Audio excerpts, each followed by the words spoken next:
Hari ini saya akan mengisahkan kisah seorang wanita yang terpaksa melayani 3 saudara ipar sampai membuatnya hampir mati. Namun sebelumnya, marilah kita mempersiapkan diri sebelum melanjutkan cerita, serta memperkuat 5 jari kita. Namaku Sinta dan usiaku 20 tahun. Aku berasal dari keluarga sederhana. Aku adalah anak bungsu dari 3 bersaudara yang semuanya perempuan. Kulitku kuning bersih dan aku cukup tinggi. Sejak kedua orang tuaku meninggal 3 tahun yang lalu, aku tinggal bersama Mbak Adel, kakak sulungku. Rumah orang tuaku di desa terpaksa dijual dan uangnya kami bagi bertiga, Mbak Adel, Mbak Risa, dan aku. Waktu itu, aku masih kelas 3 SMA ketika menerima uang warisan yang tak seberapa itu. Sebagian sengaja aku simpan sebagai deposito di bank, sedangkan sisanya untuk kebutuhan sehari-hari. Aku juga membeli televisi karena aku ingin punya televisi sendiri di kamar tidurku. Begitu lulus, aku pergi ke puncak bersama Aldi, pacarku yang dulu sekelas denganku. Di tempat rekreasi itulah aku melakukan hubungan badan dengan Aldi. Entah bagaimana mulanya, setelah Aldi menciumku dan memberikan perhatian kepadaku, aku seperti terhipnotis dan terlena dengan segala rayuannya. Aku pun menuruti saja ketika Aldi mengajakku untuk menginap di salah satu hotel di puncak. Aku tidak bisa menolaknya. Bahkan ketika di dalam ruangan yang bersih itu, Aldi mulai kembali memberikan pengaruh dan perhatian seriusnya yang benar-benar membuatku tak berdaya dan hanya diam saja. Saat Aldi mulai melepas pakaianku satu demi satu, aku hanya bisa merasakan napasku yang semakin tak beraturan dan rasanya benar-benar di luar kendaliku. Saat tangan Aldi semakin bergerak dengan lincah ke lokasi yang sensitif, aku semakin terdiam dan hanya bisa menikmati keadaan yang semakin membuaiku. Sungguh luar biasa yang kurasakan, hingga akhirnya pertahananku runtuh setelah Aldi menyatukan dirinya denganku. Seketika aku menggeliat tak menentu, tapi semuanya tidak kupikirkan terlalu lama karena aku benar-benar sangat menikmati suasana yang belum pernah kudapatkan. Hal itu membuat kesucianku pecah karena terpengaruh suasana yang hebat. Keaslian yang terus kujaga hilanglah sudah. Aku terhempas tak terkendali karena hebatnya rasa yang kuperoleh saat itu.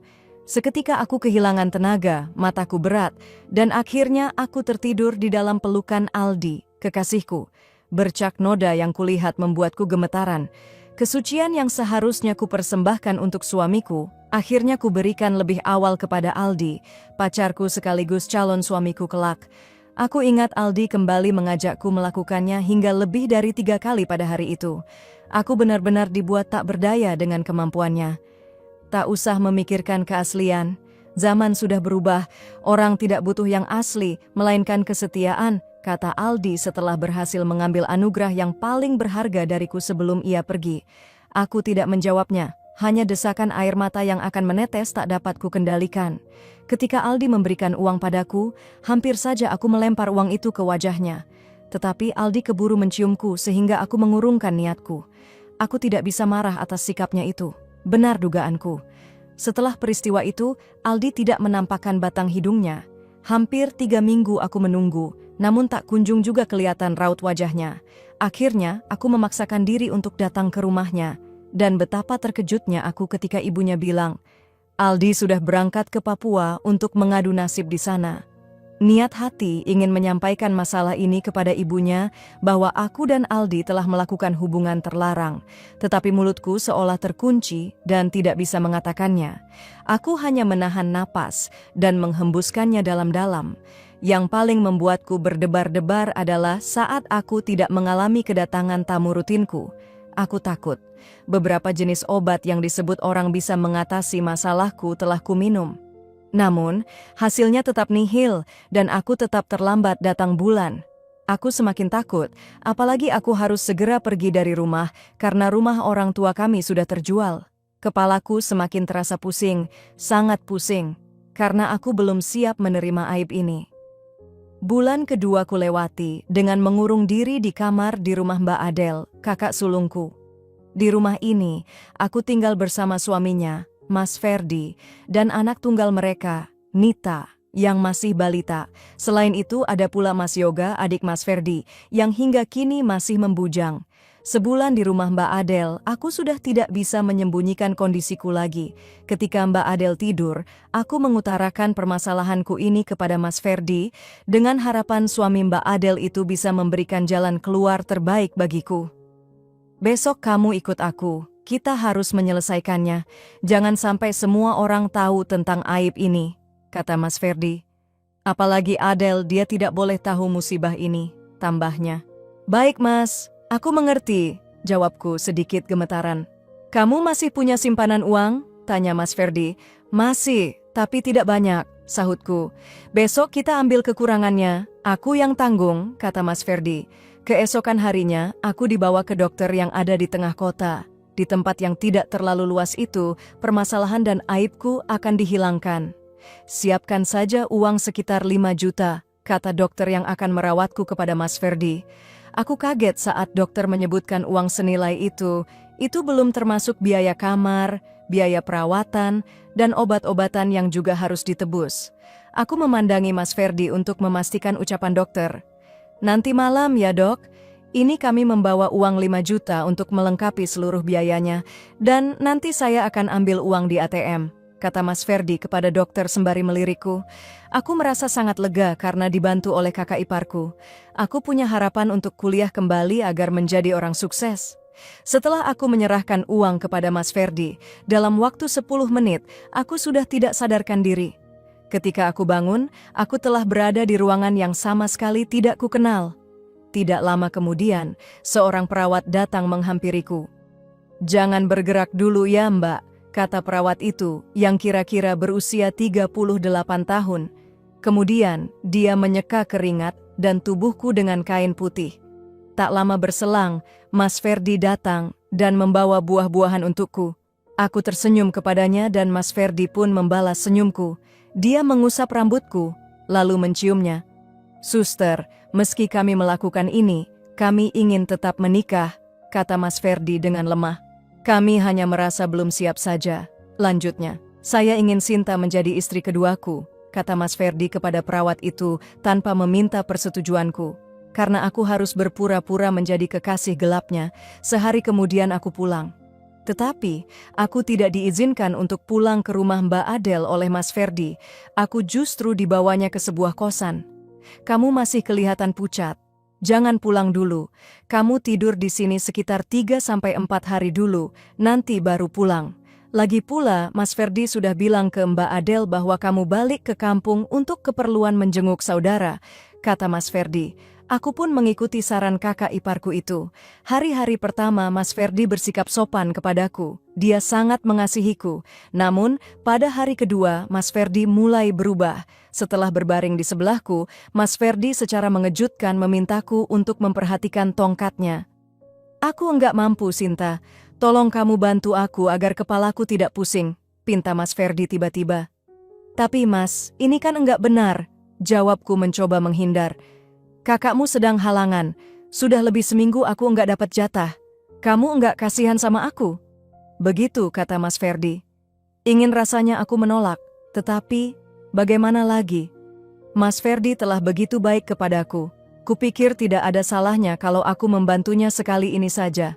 Selain itu, aku juga ingin membalas kebaikan-kebaikan Mas Ferdi. Dengan malu-malu, aku melakukan apa yang dimintanya.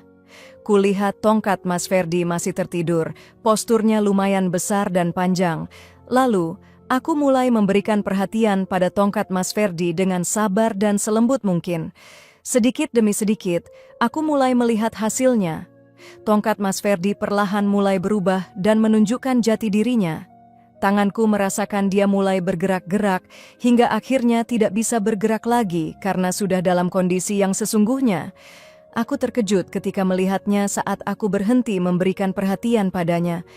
Sungguh sangat gagah tongkat milik Mas Ferdi. Kulihat dia memejamkan matanya karena usahaku. Bahkan, aku semakin berani memberikan perhatian pada tongkatnya itu. Kini aku tidak kalem lagi, dan terakhir aku mulai memberikan kejutan. Hal itu membuat Mas Ferdi menggelepar keenakan. Kulihat Mas Ferdi kadang-kadang mengeluh sambil memanggilku. Sinta, kamu ternyata pandai juga, komentar Mas Ferdi dengan terbata sampai akhirnya Mas Ferdi bersuara dengan lantang. Aku rasakan tongkatnya berubah. Kulihat kepalanya kini memerah dan bergerak-gerak dengan serius.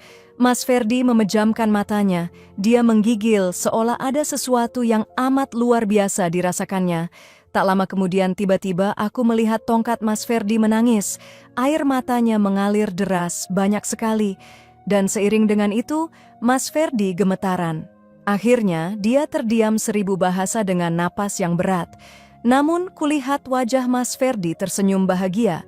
Kemudian, aku bangkit lalu memberikan sedikit pijatan, hingga akhirnya Mas Ferdi tertidur dengan damainya. Pada hari ketiga, aku kembali dihadapkan dengan pilihan yang dilematis. Aku benar-benar tidak mampu untuk menjawab tidak atas permintaan Mas Ferdi, kakak iparku itu. Sore itu, setelah mandi, aku duduk di depan cermin. Ketika aku sedang merias diri, tiba-tiba Mas Ferdi memelukku dari belakang lalu mencium leherku. Seketika, aku merasakan sensasi yang luar biasa. "Sinta, bolehkah aku minta bantuan kamu lagi?" tanya Mas Ferdi sambil terus menggangguku. "Tapi Mas, kasihan Mbak Adele kalau terus seperti ini," jawabku mencoba menolaknya. "Ya sudah. Kalau kamu tidak mau membantuku, maka masalah yang kemarin akan aku beritahukan kepada Mbak Adele," jawab Mas Ferdi dengan serius. Aku benar-benar dihadapkan pada pilihan yang sulit, maka aku pun hanya bisa menuruti keinginannya. Semalaman itu, aku harus membantu Mas Ferdi hingga lebih dari 1 kali. Sejak saat itu, aku semakin tidak punya keberanian untuk menolak keinginan Mas Ferdi untuk mendapatkan kebutuhan pribadinya dariku yang sudah tidak asli, karena jalanku memang jarang sekali dilewati. Perbuatannya itu tidak hanya dilakukan di Indekos saja, tetapi sudah mulai berani dilakukan di rumah Mbak Adele. Hampir setiap tengah malam menjelang dini hari, Mas Ferdi selalu datang mengendap-endap menemuiku dan mengetuk kamar tidurku untuk meminta perhatianku. Karena aku takut suatu waktu akan ketahuan akibat Mas Ferdi yang selalu menutup pintu, setiap tidur aku tidak pernah menutup pintu kamarku dengan benar. Yang membuatku semakin tertekan adalah pada suatu hari aku serasa tertindih sesuatu. Ketika aku membuka mata, alangkah kagetnya aku karena yang melakukan itu adalah Mas Yoga, adik Mas Ferdi. Aku bingung dengan keadaan itu. Ingin aku berteriak, tetapi Mas Yoga segera bertindak dengan membungkamku. "Sinta, kamu tidak perlu bersuara. Jika tidak, saya akan melaporkan perselingkuhan kamu dengan Mas Ferdi kepada Mbak Adele," ancam Mas Yoga. Sungguh, aku semakin tidak mengerti dengan apa yang kualami. "Mengapa Mas Yoga tega terhadapku?" jawabku dengan suara sedikit tertahan karena bekapan tangannya. "Aku telah mengetahui kejadian itu sejak minggu lalu, dan apa salahnya jika kamu memberikannya juga kepadaku?" kata Mas Yoga yang membuatku tak punya pilihan lain. Akhirnya, aku mengalah demi harga diriku. Terpaksa aku harus mengorbankan diriku hingga hampir setiap hari aku harus membantu 2 pria di rumah Mbak Adele. Antara pukul 00.00 sampai 03.00 dini hari, aku harus mengobrol tak biasa dengan Mas Yoga. Dan antara pukul 3 pagi sampai pagi, aku harus berbincang tak biasa dengan Mas Ferdi hingga aku merasa lelah. Rasa lelah yang amat sangat itu perlahan mulai menggerogoti kewarasanku, membuat tubuhku semakin kurus dan wajahku kehilangan cahayanya hari demi hari. Lingkaran hitam di bawah mataku tak bisa lagi kusembunyikan, bahkan dengan lapisan bedak yang tebal sekalipun. Setiap pagi saat aku harus duduk di meja makan bersama Mbak Adele, rasanya seperti duduk di atas bara api. Mbak Adele dengan senyum tulusnya yang tak pernah pudar selalu menyendokkan nasi ke piringku dan piring Mas Ferdi tanpa sedikit pun menaruh curiga. "Kamu sakit, Dek? Kok pucat sekali akhir-akhir ini? Apa perlu kita ke dokter lagi?" tanya Mbak Adele suatu pagi dengan nada cemas, tangannya yang lembut menyentuh keningku. Sentuhan kasih sayang kakakku itu justru terasa seperti tamparan keras di wajahku. Hatiku menjerit ingin meneriakkan kebenaran, ingin bersujud di kakinya dan memohon ampun, tetapi ancaman Mas Ferdi dan Mas Yoga terus menghantuiku seperti bayangan iblis. Aku hanya bisa menggeleng lemah dan memaksakan seulas senyum palsu. "Cuma kurang tidur saja kok, Mbak. Banyak tugas yang harus aku pelajari buat persiapan kuliah nanti," jawabku berbohong, sementara mataku tak berani menatap wajah teduhnya. Kulihat Mas Ferdi hanya diam menikmati kopinya dengan tenang, seolah sandiwara menjijikan ini adalah hal yang lumrah baginya. Sementara Mas Yoga, yang duduk di ujung meja, menatapku dengan sorot mata yang penuh arti, seakan mengingatkanku pada jadwal mengobrol tak biasa kami nanti malam. Situasi semakin mencekam ketika suatu malam, ketegangan itu memuncak hingga hampir membuat jantungku berhenti berdetak. Saat itu giliran Mas Ferdi yang berada di kamarku. Jarum jam menunjukkan pukul 3.30 pagi. Di tengah keheningan malam yang pekat, saat kami sedang terhanyut dalam aktivitas terlarang itu, tiba-tiba terdengar suara langkah kaki menyeret mendekat ke arah pintu kamarku. Degup jantungku berpacu gila-gilaan. Mas Ferdi seketika menghentikan gerakannya. Wajahnya yang semula penuh hasrat berubah pucat pasi. Kami membeku, menahan napas serentak, berharap suara itu hanyalah angin lalu. Namun, harapan itu sirna ketika gagang pintu kamarku, yang memang sengaja tidak dikunci sesuai perintah Mas Ferdi, perlahan bergerak turun. "Dek Sinta, kamu bangun?" Suara serak Mbak Adel terdengar dari balik pintu. Darahku berdesir hebat. Mas Ferdi dengan sigap membekap mulutku kuat-kuat dengan tangannya yang gemetaran. Matanya melotot memberiku isyarat untuk tidak mengeluarkan suara sedikit pun. Keringat dingin mengucur deras di pelipisku. Jika Mbak Adel membuka pintu itu sedikit saja lebih lebar, hancurlah sudah seluruh hidupku dan rumah tangga kakakku. Pintu terbuka sedikit, menciptakan celah cahaya dari ruang tengah yang menembus kegelapan kamarku. Aku memejamkan mata, pasrah pada nasib, menanti kiamat kecil yang akan segera terjadi. "Mungkin dia tidur lagi," gumam Mbak Adel pelan, terdengar ragu. Detik-detik itu terasa seperti berjam-jam lamanya, hingga akhirnya pintu kembali ditutup perlahan. Suara langkah kaki Mbak Adel terdengar menjauh, kembali ke kamarnya. Mas Ferdi melepaskan bekapannya, lalu ia ambruk di sampingku dengan napas memburu karena ketakutan. "Hampir saja," desisnya pelan. Aku menangis tanpa suara, air mataku tumpah membasahi bantal.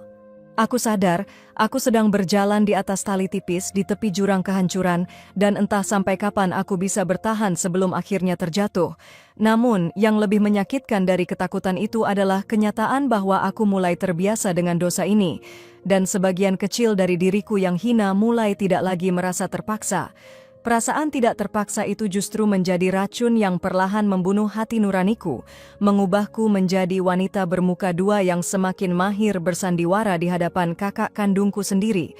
Aku mulai pandai menyembunyikan lebam-lebam kepedihan di balik senyuman manis saat membantu Mbak Adel memasak, seolah-olah malam sebelumnya tidak terjadi apa-apa yang menjijikkan di kamar belakang. Namun, sepandai-pandainya bangkai ditutupi, baunya pasti akan tercium juga. Dan petaka itu akhirnya meledak pada suatu dini hari yang kelam. Waktu itu jarum jam baru menunjukkan pukul 2:45 pagi. Seharusnya itu masih menjadi waktu jatah bagi Mas Yoga. Kami baru saja menyelesaikan perbincangan tak biasa kami yang melelahkan, dan aku sedang berusaha merapikan selimut ketika tiba-tiba gagang pintu kamarku berputar kasar. Aku dan Mas Yoga sama-sama terlonjak kaget. Pintu terbuka lebar, dan sosok Mas Ferdi berdiri di sana dengan wajah merah padam menahan amarah. Rupanya kakak iparku itu sudah tidak sabar menunggu gilirannya dan bermaksud masuk lebih awal, tetapi pemandangan yang tersaji di hadapannya membuat matanya nyaris keluar. "Yoga, apa yang kau lakukan di sini?" desis Mas Ferdi dengan suara tertahan namun penuh emosi. Tangannya mengepal keras hingga buku-bukunya memutih. Aku gemetar hebat di sudut tempat tidur, menarik selimut hingga menutupi dagu, merasa seperti seekor tikus yang terperangkap di antara dua kucing jantan yang sedang bertikai. Jantungku serasa mau meledak, takut suara keributan ini akan membangunkan Mbak Adel. Mas Yoga yang awalnya terkejut, perlahan justru menyunggingkan senyum sinis yang meremehkan. Ia tidak terlihat takut sedikit pun pada kakaknya. "Jangan berteriak, Mas. Nanti Mbak Adel bangun, terus kita semua hancur," jawab Mas Yoga santai sambil membenarkan pakaiannya. "Kenapa Mas Ferdi kaget? Bukankah Mas kesini juga untuk melakukan hal yang sama dengan yang baru saja kulakukan?" Kata-kata Mas Yoga bagaikan tamparan keras bagi Mas Ferdi. Kakak iparku itu terdiam, rahangnya mengeras, tak mampu membantah kebenaran yang telanjang itu. Kau tahu sejak kapan?" Tanya Mas Ferdi dengan suara bergetar, tatapannya beralih liar antara aku dan adiknya.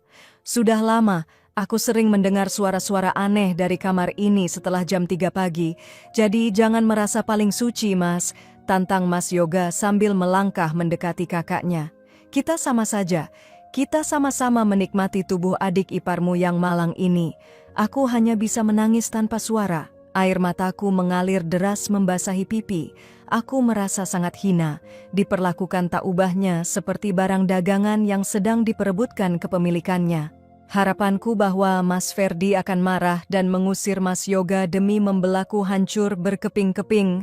Alih-alih berkelahi, kedua pria itu kini saling bertatapan dengan sorot mata yang mengerikan. Ketegangan mencair menjadi sebuah kesepakatan bisu yang jauh lebih menakutkan. Baiklah, ucap Mas Ferdi akhirnya dengan napas berat. Matanya menatapku dengan nafsu yang kini bercampur dengan rasa posesif yang gila. Kalau begitu, mulai malam ini kita tidak perlu lagi main petak umpet, kita buat aturan main yang baru. Malam itu, di dalam kamar yang sempit dan pengap, aku menyadari bahwa neraka duniawiku baru saja naik ke tingkat yang lebih mengerikan. Aku bukan lagi sekadar simpanan rahasia masing-masing dari mereka, melainkan tawanan bersama yang tidak memiliki jalan keluar. Statusku sebagai tawanan itu membuat hari-hariku berubah menjadi mimpi buruk yang tak berujung, di mana tubuhku tak lagi memiliki hak untuk menolak atau sekadar meminta istirahat. Kesepakatan setan yang mereka buat benar-benar dijalankan tanpa belas kasihan.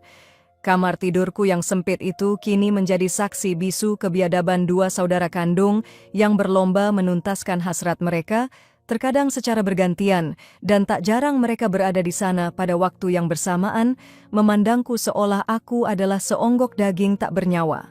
Aku ingat betul satu malam yang membuat jiwaku serasa mati sepenuhnya. Saat itu tubuhku sedang demam tinggi, menggigil kedinginan di balik selimut tebal.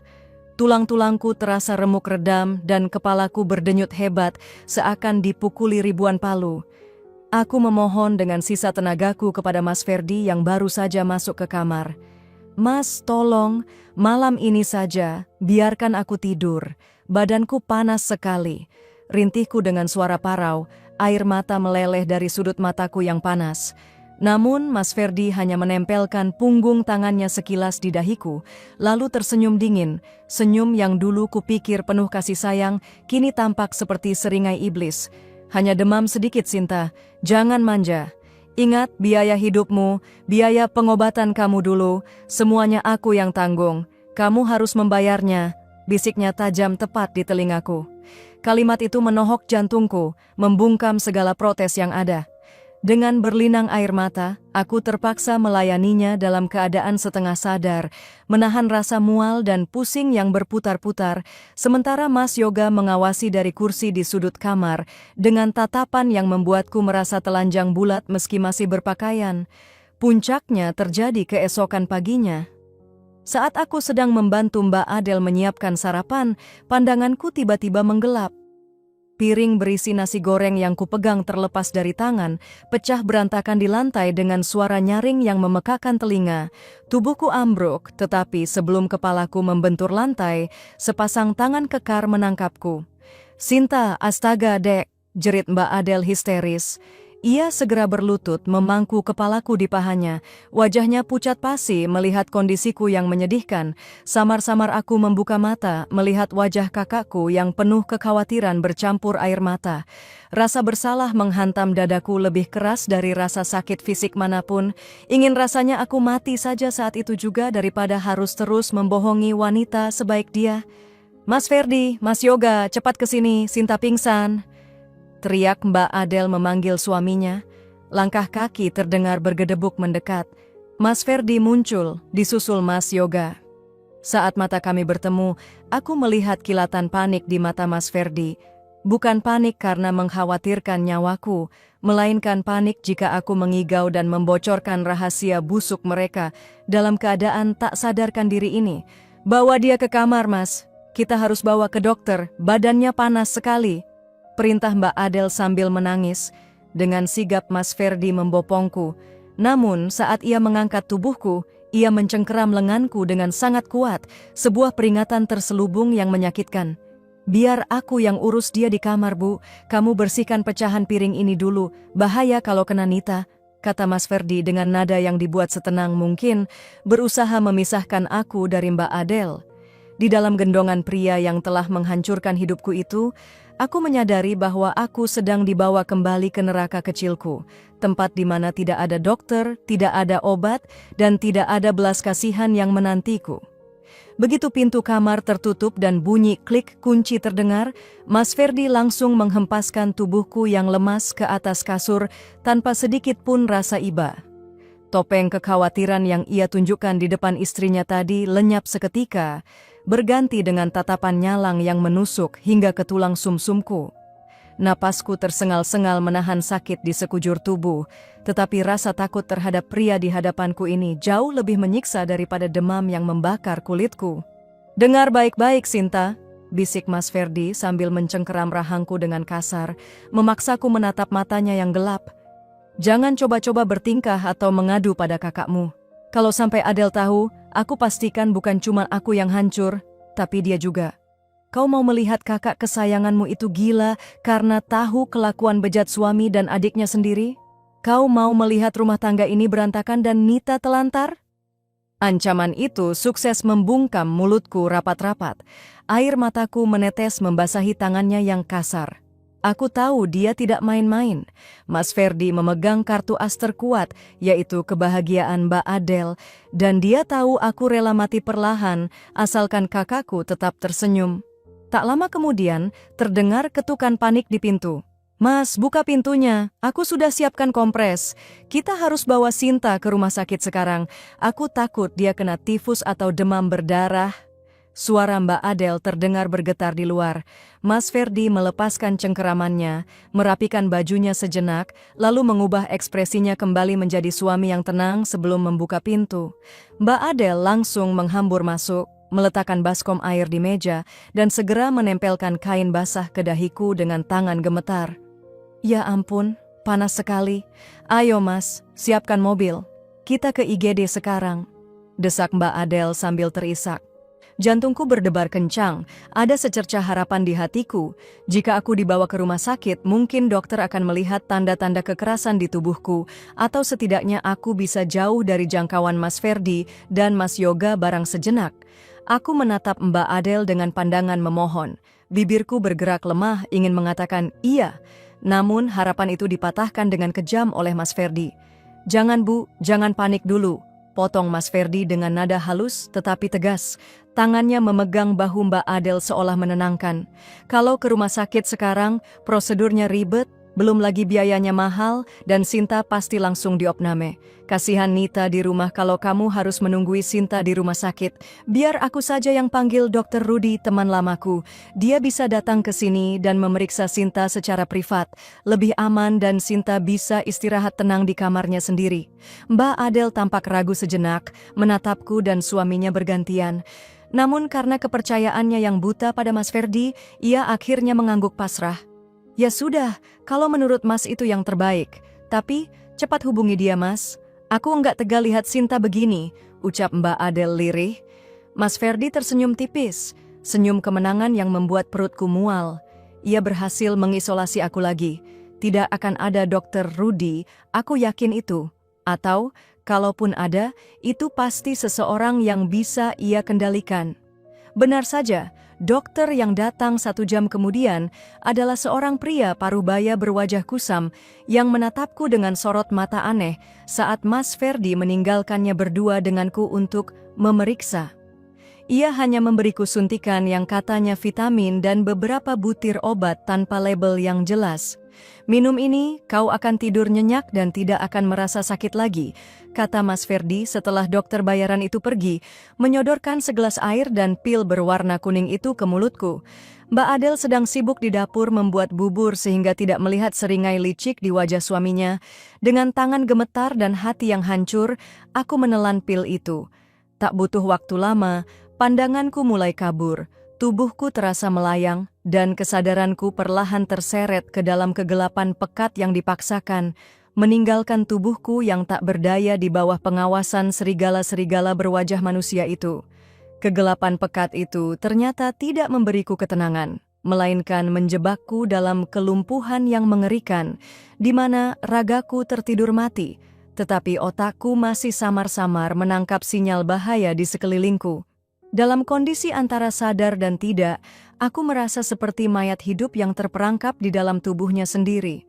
Aku ingin sekali menggerakkan jari, membuka mata, atau sekadar berteriak memanggil Mbak Adele, tetapi obat terkutuk itu telah memutus semua kendali sarafku. Yang tersisa hanyalah indera perasaku yang merekam jejak-jejak sentuhan kasar yang menjamah tubuhku yang sedang demam. Samar-samar aku mendengar suara tawa tertahan di samping telingaku, suara Mas Yoga. Obatnya benar-benar paten, Mas. Dia diam saja seperti boneka, tidak memberontak seperti biasanya, bisik Mas Yoga. Suaranya terdengar menggema di kepalaku yang pening. Sudah kubilang, Dokter Rudy tahu apa yang kubutuhkan. Dengan begini, kita tidak perlu khawatir dia berisik atau menangis. Nikmati saja selagi dia tidur, sahut Mas Ferdi dengan nada dingin yang membuat darahku berdesir ngeri. Air mataku menetes dalam diam dari sudut mata yang terpejam rapat. Satu-satunya respons tubuh yang bisa kulakukan saat mereka memperlakukanku, tak ubahnya seonggok daging tak bernyawa. Rasa sakit dan kehinaan itu menembus kabut obat bius, menorehkan luka trauma yang jauh lebih dalam dari sebelumnya. Mereka benar-benar iblis, memanfaatkan ketidakberdayaanku yang sedang sakit untuk memuaskan nafsu binatang mereka tanpa adanya perlawanan. Entah berapa lama penyiksaan dalam diam itu berlangsung hingga akhirnya kesadaranku benar-benar hilang ditelan kelelahan yang amat sangat. Ketika aku terbangun, cahaya matahari sudah menerobos masuk melalui celah jendela. Kepalaku terasa berat seperti tertindih batu besar dan mulutku terasa pahit luar biasa. Saat aku mencoba bangun, rasa perih di sekujur tubuhku menjadi bukti nyata bahwa kejadian semalam bukanlah mimpi buruk belaka, melainkan kenyataan pahit yang harus kutelan. Tiba-tiba pintu kamar terbuka. Mbak Adele masuk dengan wajah berseri-seri sambil membawa nampan berisi bubur dan segelas susu. "Syukurlah kamu sudah bangun, Dek. Wajahmu sudah tidak sepucat kemarin," seru Mbak Adele dengan nada lega. Ia duduk di tepi ranjang lalu meletakkan punggung tangannya di dahiku. Panasnya juga sudah turun drastis. "Wah, obat dari teman Mas Ferdi itu benar-benar manjur ya. Padahal Mbak sempat khawatir sekali semalam karena kamu tidurnya pulas sekali sampai tidak bergerak sama sekali." Kata-kata Mbak Adele bagaikan pisau yang mengiris hatiku. Kakakku yang malang ini justru berterima kasih pada obat yang digunakan suaminya untuk melumpuhkan dan menodaiku. Aku ingin muntah rasanya mendengar pujian itu. "Iya, Mbak.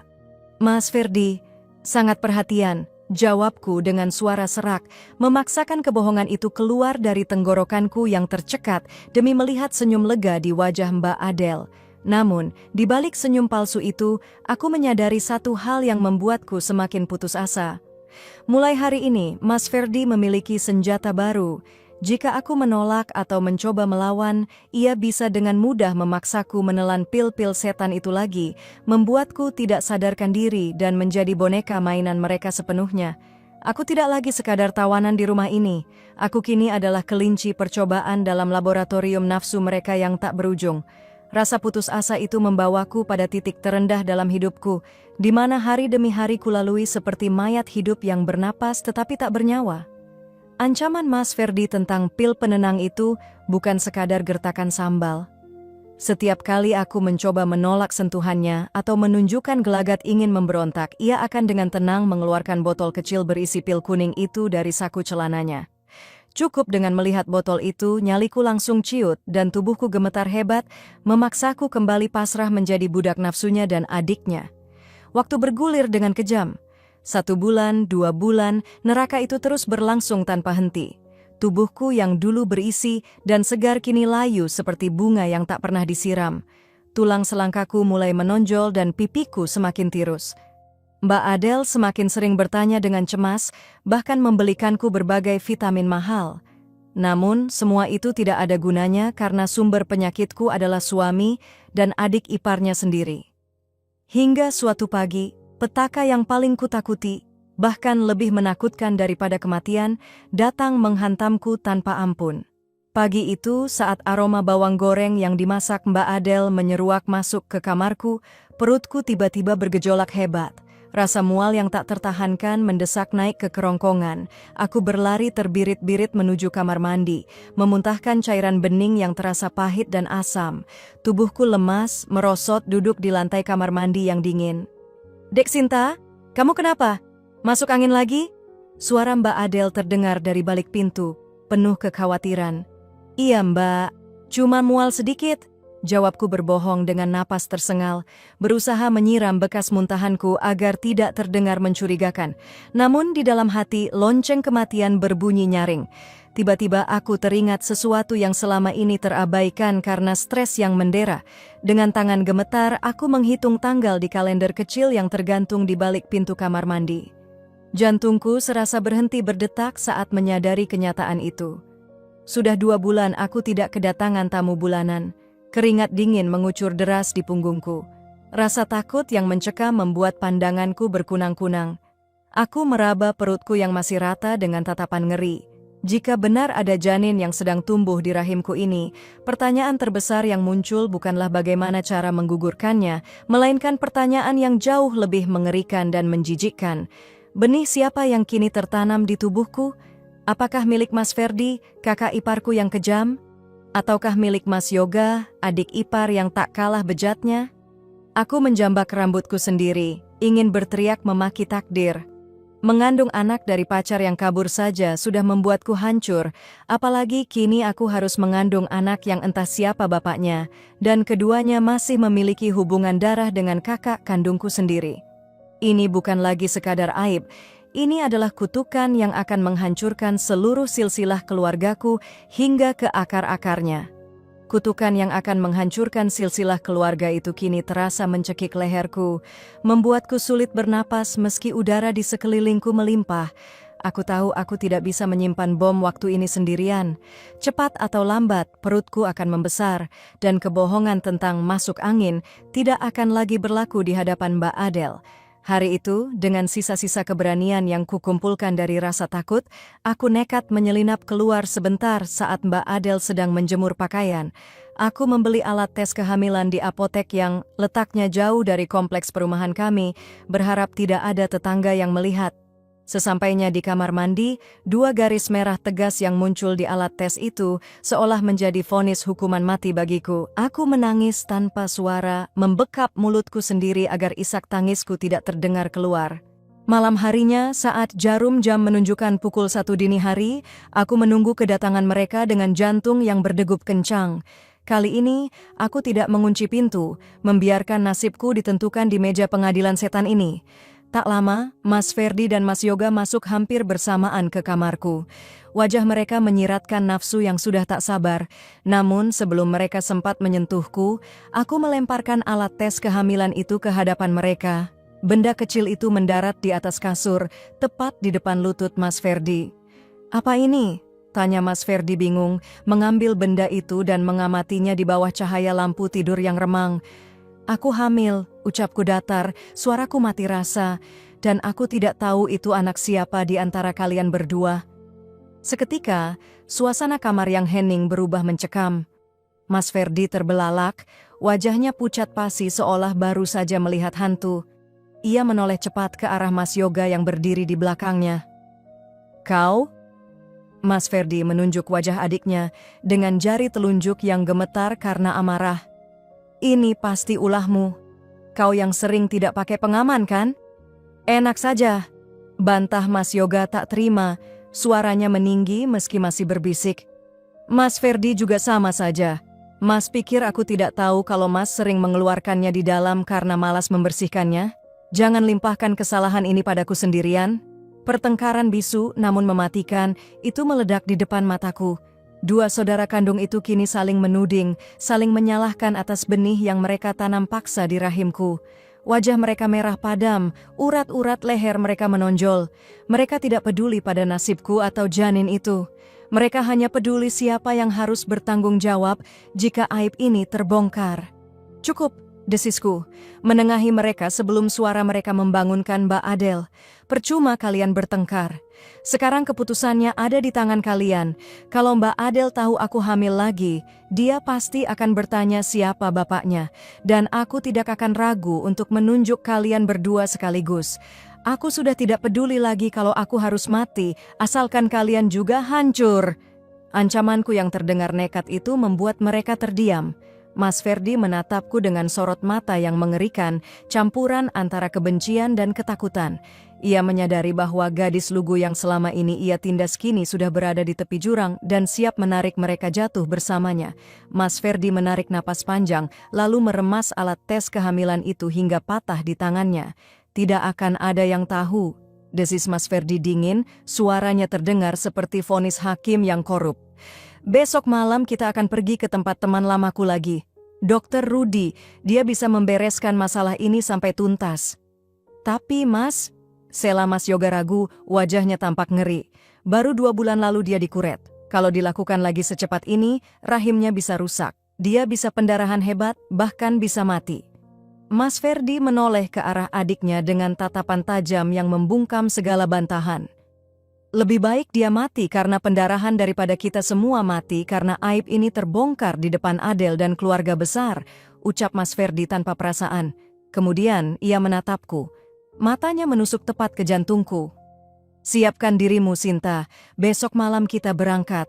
Dan ingat, satu kata saja keluar dari mulutmu ke Adele, maka Nita, keponakan kesayanganmu itu, yang akan jadi sasaranku selanjutnya. Duniaku runtuh seketika. Pilihan yang diberikan kepadaku hanyalah kematian.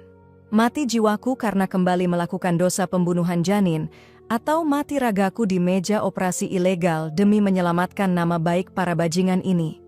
Ancaman terhadap Nita itulah yang akhirnya memutus sisa-sisa kesabaranku, mengubah rasa takut yang melumpuhkan menjadi nekat yang membara. Aku mungkin pendosa, wanita kotor yang tak berharga, tetapi membiarkan keponakan kecilku yang tak berdosa menjadi korban berikutnya dari kebiadaban ayah kandungnya sendiri adalah hal yang tak bisa kubiarkan, bahkan jika nyawaku taruhannya. Malam itu, aku tidak bisa memejamkan mata barang sedetik pun. Di kepalaku hanya ada satu rencana gila. Aku harus lari. Aku harus pergi dari rumah neraka ini sebelum malam jahanam itu tiba. Namun aku sadar aku tidak bisa pergi begitu saja dan membiarkan Mbak Adele terus hidup dalam kebohongan, sementara suaminya adalah monster yang siap memangsa anaknya sendiri. Keesokan paginya, suasana rumah tampak tenang, sebuah ketenangan palsu sebelum badai menerjang. Mas Ferdi dan Mas Yoga berangkat kerja seperti biasa, seolah tidak ada rencana pembunuhan janin yang mereka susun untuk nanti malam. Sebelum pergi, Mas Ferdi sempat menatapku tajam sambil menepuk saku celananya, isyarat bahwa ia membawa kunci nasibku. Sepeninggal mereka, aku melihat Mbak Adele sedang memandikan Nita. Tawa renyah bocah balita itu terdengar begitu menyayat hati. Aku menatap Mbak Adele dengan pandangan nanar, merekam wajah kakakku itu dalam memori untuk terakhir kalinya. "Mbak, aku mau ke kamar sebentar, mau bereskan baju-baju kotor," pamitku dengan suara bergetar. "Iya, Dek, nanti tolong sekalian jemurkan handuk Nita ya," sahut Mbak Adele tanpa menoleh, sibuk menyabuni tubuh mungil anaknya. Aku masuk ke kamar, mengunci pintu, lalu dengan tangan gemetar aku mengambil secarik kertas dan pena. Aku tidak punya keberanian untuk bicara langsung, jadi kutumpahkan semua kebenaran yang membusuk itu di atas kertas. Tulisanku berantakan karena air mata yang terus menetes membasahi tinta. Aku menuliskan semuanya, mulai dari kehamilanku yang pertama, paksaan aborsi, biaya pengobatan yang diklaim Mas Ferdi, hingga bagaimana ia dan Mas Yoga bergantian memperkosaku setiap malam di bawah pengaruh obat bius. Aku juga menuliskan tentang kehamilan keduaku dan rencana aborsi paksa nanti malam. Di akhir surat, aku menulis dengan huruf kapital, "Jaga Nita, Mbak." Mas Ferdi mengancam akan menjadikannya korban selanjutnya jika aku buka mulut. "Lari, Mbak, selamatkan dirimu dan anakmu dari monster-monster itu." Setelah melipat surat itu, aku memasukkan beberapa helai baju ke dalam tas ransel lusuhku. Aku tidak membawa uang sepeser pun, karena semua tabunganku sudah habis dikuras Mas Ferdi, tetapi itu tidak menyurutkan niatku. Dengan jantung yang berpacu secepat kilat, aku keluar kamar. Mbak Adele kini sedang berada di dapur. Aku menyelipkan surat itu di bawah bantal tidur Mbak Adele di kamar utamanya, tempat yang pasti akan ia tuju saat hendak istirahat siang nanti. "Mbak, aku mau ke warung sebentar beli pembalut," teriakku dari ruang tamu, alasan klise yang kubuat-buat. "Oh iya, hati-hati, jangan lama-lama ya," sahut Mbak Adele dari kejauhan. "Maafkan aku Mbak, maafkan adikmu yang kotor ini," bisikku lirih sambil menahan isak tangis. Aku melangkah keluar pintu rumah itu dengan kaki gemetar. Sinar matahari terasa menyilaukan, tetapi udara bebas yang kuhirup terasa begitu mahal. Aku tidak menoleh lagi, aku berlari. Aku terus berlari menjauhi kompleks perumahan itu, menjauhi neraka yang telah merenggut masa depanku. Namun, saat aku baru saja sampai di ujung jalan besar menunggu angkutan umum, sebuah mobil hitam yang sangat kukenal tiba-tiba berhenti mendadak tepat di depanku, memotong langkahku. Kaca jendela perlahan turun, menampilkan wajah yang membuat darahku membeku seketika. Itu Mas Ferdi, dia pulang lebih awal. "Mau kemana, Sinta?" tanyanya dengan senyum menyeringai yang membuat lututku lemas. "Bukankah kita punya janji nanti malam? Kenapa terburu-buru sekali?" Pertanyaan itu melumpuhkan seluruh persendianku, membuat kakiku seolah terpaku di atas aspal panas yang membakar telapak kakiku. Belum sempat aku menjawab, Mas Ferdi sudah keluar dari mobil, mencengkeram lenganku dengan kuat, dan menyeretku masuk ke kursi penumpang depan. "Masuk!" bentaknya, tak memedulikan tatapan beberapa orang di seberang jalan. Ia tersenyum ramah pada mereka sambil berkata, "Maaf Bu, Pak, adik saya lagi ngambek, biasa. Anak muda." Pintu mobil terbanting menutup, dan bunyi klik otomatis mengunci nasibku di dalam penjara berjalan itu. Mas Ferdi kembali ke kursi kemudi. Wajahnya yang tadi tersenyum ramah kini berubah menjadi topeng setan yang siap menerkam. "Jangan harap bisa lari, Sinta," desisnya sambil menancap gas. "Firasatku tidak enak sejak pagi tadi. Ternyata benar, kau mau kabur, kan?" "Mas, tolong, lepaskan aku," rintihku sambil mencoba menarik tuas pintu, tetapi sia-sia. "Aku cuma mau beli pembalut." "Jangan bohong," teriak Mas Ferdi. Tangannya melayang menampar pipiku dengan keras. Plak! Rasa panas menjalar di wajahku, air mata seketika tumpah. "Kita tidak pulang ke rumah," ucap Mas Ferdi dingin, matanya menatap lurus ke jalanan dengan sorot mata yang mengerikan. "Dokter Rudi sudah menunggu, kita selesaikan masalah janin haram itu sekarang juga." Jantungku berhenti berdetak. "Sekarang? Di siang bolong ini? Tapi Mas, Nita, Mbak Adele, persetan dengan mereka," potong Mas Ferdi. "Justru karena kau mencoba kabur, aku percepat semuanya. Kau pikir aku bodoh?" Tiba-tiba, sebuah ingatan menghantam kepalaku lebih keras dari tamparan Mas Ferdi tadi. Surat itu. Surat pengakuan yang kusembunyikan di bawah bantal Mbak Adele. Darahku berdesir hebat. Jika aku tidak pulang, Mbak Adele akan menemukan surat itu siang ini saat ia tidur siang. Itu artinya bom waktu itu akan meledak tanpa aku di sana untuk melindungi Nita dari amukan Mas Ferdi nantinya.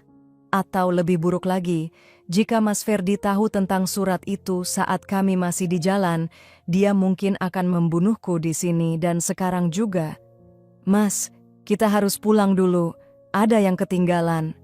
Cicitku panik, tetapi Mas Ferdi hanya tertawa meremehkan. "Tidak ada yang penting lagi selain mengeluarkan gumpalan darah itu dari perutmu," ujarnya kejam. Mobil melesat kencang membelah jalanan, membawa tubuhku yang ringkih menuju meja pembantaian. Sementara di rumah sana, sebuah bom waktu berupa surat pengakuan sedang menunggu untuk meledakkan segalanya, menghancurkan satu-satunya tempat yang pernah kusebut rumah. Aku terperangkap dalam keputusasaan yang absolut. Jika aku selamat dari operasi ilegal ini, aku akan pulang ke neraka yang lebih dahsyat, dan jika aku mati di meja operasi, setidaknya Mbak Adele akan tahu siapa pembunuh adiknya yang sebenarnya. Di tengah kepasrahan yang memuncak itu, Tuhan sepertinya mendengar jeritan batinku dengan cara yang paling tidak terduga dan mengerikan. Tepat ketika Mas Ferdi hendak memacu mobilnya menyalip sebuah truk besar, ponselnya yang tergeletak di dashboard berdering nyaring. Nama istriku berkedip-kedip di layar, seolah menjadi lonceng peringatan terakhir. Mas Ferdi mengumpat kasar, ragu sejenak, tetapi akhirnya menyambar ponsel itu dan menekan tombol loudspeaker sambil tetap memegang kemudi dengan satu tangan. "Halo Del, aku lagi di Ferdi, dasar binatang, di mana adikku?" Jeritan histeris Mbak Adele meledak memenuhi seisi mobil, begitu keras dan penuh amarah hingga membuat Mas Ferdi tersentak hebat. "Apa maksudmu?" Suara Mas Ferdi bergetar, wajahnya seketika berubah seputih kertas. "Jangan pura-pura bodoh, aku sudah baca surat Sinta. Tega-teganya kamu dan Yoga menghancurkan adikku sendiri. Pulangkan Sinta, sekarang atau aku bunuh kalian semua." Teriakan itu adalah vonis mati bagi Mas Ferdi. Keringat dingin bercucuran di pelipisnya. Konsentrasinya buyar seketika. Ia menoleh panik ke arahku dengan mata melotot, seakan ingin mencekiku saat itu juga. "Kau," desisnya penuh kebencian. Namun detik itu juga menjadi detik terakhir keangkuhannya. Karena terlalu sibuk menatapku dengan amarah dan panik mendengar raungan istrinya, Mas Ferdi tidak menyadari bahwa truk di depan kami mengerem mendadak. Aku berteriak sekuat tenaga, "Awas Mas!" Mas Ferdi membanting setir ke kanan dengan panik.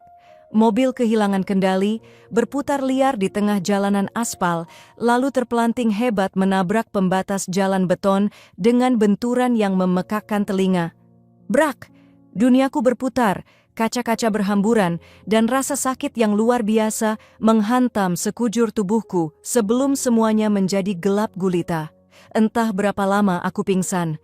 Ketika aku membuka mata, samar-samar ku dengar suara sirin ambulans yang meraung-raung di kejauhan. Bau amis darah dan bensin menyengat hidungku. Tubuhku terasa remuk, terjepit di antara dashboard yang ringsek. Dengan pandangan yang kabur, aku menoleh ke samping. Mas Ferdi terkulai tak bergerak di kursi pengemudi. Wajahnya tertelungkup di atas setir dengan darah segar mengalir deras dari kepalanya. Monster yang selama ini menjadi mimpi burukku, kini tak berdaya. Dia membeku dalam keheningan abadi. Air mataku menetes bercampur darah di pipi. Aku masih hidup. Tuhan menyelamatkanku, meski dengan cara yang menyakitkan. Di kejauhan, di antara kerumunan orang yang mulai mendekat untuk menolong, aku membayangkan wajah Mbak Adele yang sedang mendekap Nita. Surat itu telah sampai. Kebenaran telah terungkap. Aib yang selama ini membusuk di dalam rumah kami, akhirnya terbongkar, menghancurkan segalanya, tetapi sekaligus membebaskanku dari penjara setan itu. Aku memejamkan mata kembali, membiarkan kegelapan merengkuhku dengan damai. Untuk pertama kalinya dalam waktu yang lama, aku tidak takut untuk tidur. Karena aku tahu saat aku bangun nanti, tidak akan ada lagi Mas Ferdi atau Mas Yoga yang bisa menyentuhku. Terima kasih telah menonton video kami, selamat datang di video selanjutnya.